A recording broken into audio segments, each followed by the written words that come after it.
జాతీయవాద జర్నలిజానికి అసలైన వేదిక నేషనలిస్ట్ హబ్ ని సబ్స్క్రైబ్ చేసుకోండి. నోటిఫికేషన్స్ కోసం బెల్ ఐకాన్ పై క్లిక్ చేయండి. మురళీ మనోహర్ గారు, మీ అడ్వైజ్ ఏంటి? అంటే ప్రస్తుతం ఈ సుస్థిర ప్రభుత్వంలో ఎటువంటి యుద్ధ ప్రాతిపదికన తీసుకోవాల్సిన నిర్ణయాలు ఏంటి? అండ్ ఈ ఉగ్రదాడులు వరుసగా జరగడం తర్వాత ఈ రెచ్చగొట్టే పరిస్థితులన్నీ కూడా చుట్టుముట్టి ఉన్నాయి కాబట్టి ఖచ్చితంగా అడుగులు పడాల్సిందే. ఇప్పుడు ఎలాంటివి ఉండాలి?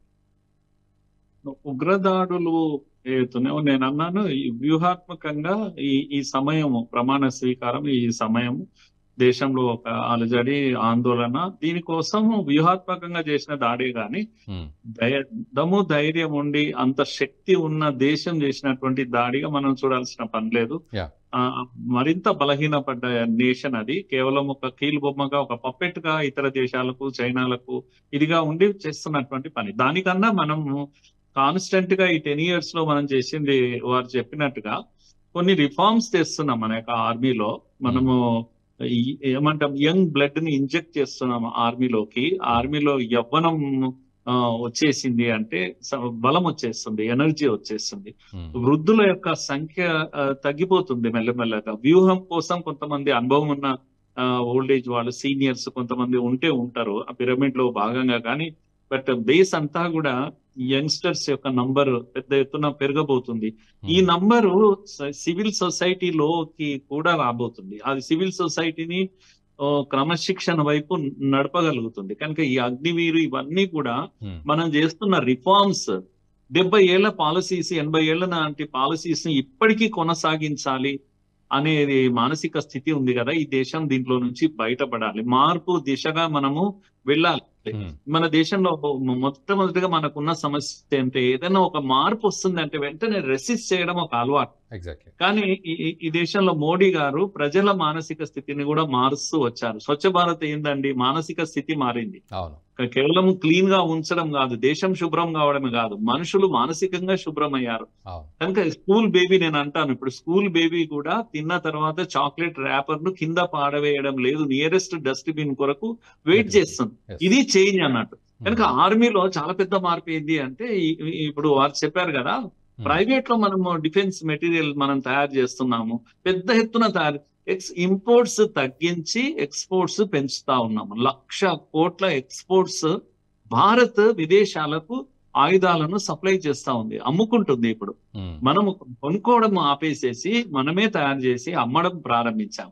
ఇది మనకున్నటువంటి సత్తా. ఇది ఇంకా ఆర్మీలో చాలా ప్రయోగాలు చేయాల్సిన, అన్కన్వెన్షనల్ వార్ కొరకు దేశం ఇంకా ప్రిపేర్ కాలేదు, చాలా ప్రిపేర్ కావాల్సింది. టెక్నాలజీ వచ్చింది, ఈ రోజు ఆర్టిఫిషియల్ ఇంటెలిజెన్స్ వచ్చేసింది.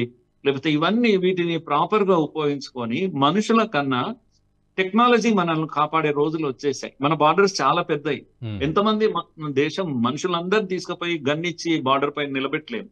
కానీ ఒక టెక్నాలజీ మొత్తం బార్డర్స్ ను మన కంట్రోల్లో తెచ్చి మన కెమెరా ముందు పెడుతుంది. ఇదిగో బాబు, ఇక్కడ ఫలానా దగ్గర కాశ్మీర్ లో ఈ కొండ మధ్యలో ఇక్కడ ఏదో జరుగుతూ ఉంది, కమాన్ అని ఒక మనకి ఇన్ఫర్మేషన్ వస్తే వెంటనే వెళ్లి యాక్షన్ తీసుకునేటువంటి, తక్కువ మనుషులతో ఎక్కువ యాక్షన్ తీసుకునేటువంటి ఒక స్థితి టెక్నాలజీ కారణంగా వస్తుంది. కనుక అదే కన్వెన్షనల్ మెథడ్స్ కాకుండా మనుషుల ద్వారానే యుద్ధం చేయాలి, బార్డర్ పైన నిలబెట్టాలి, పెద్ద పెద్ద గన్నులు ఇవ్వాలి, పెద్ద పెద్ద ఇది ఇవ్వాలి. ఈ ధోరణి తగ్గిపోవాలి.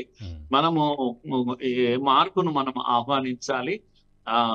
పర్టికులర్ గా విత్ ఇన్ ది కంట్రీ ఏదైతే ఎనిమీ ఉంటున్నాడో, ఈ అన్కన్వెన్షనల్ వార్ ఏదైతే చేస్తున్నాడో, టెర్రర్ గ్రూప్స్, స్లీపర్ సెల్స్, వీటిని ఎదుర్కోవాలంటే ముందుగా మనవాడు స్థావరాలు ఇవ్వద్దు కదా. పాత బస్తీలో స్లీపర్ సెల్స్ ఎందుకు ఉంటాయి, కొత్త బస్తీలో ఎందుకు ఉండవు అంటే అది కంఫర్ట్ జోన్ అన్నట్టు వాటికి. కనుక దేశ ప్రజలు రక్షణ అంటే ఒక ఆర్మీ గన్ను పట్టుకున్న సోల్జర్ది కాదు, దేశ ప్రజల యొక్క పాత్ర దీంట్లో ఉంది.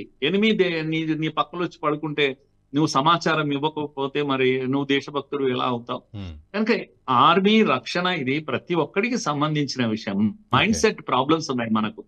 కనుక ఎవరో చేస్తారు, ప్రభుత్వమే చేయాలి. ఏం చేస్తుంది? అయ్యో బస్సు పడిపోయింది, గన్ పేల్చాడు, ఎక్కడ ఉంది? There is no peace, no army, no action.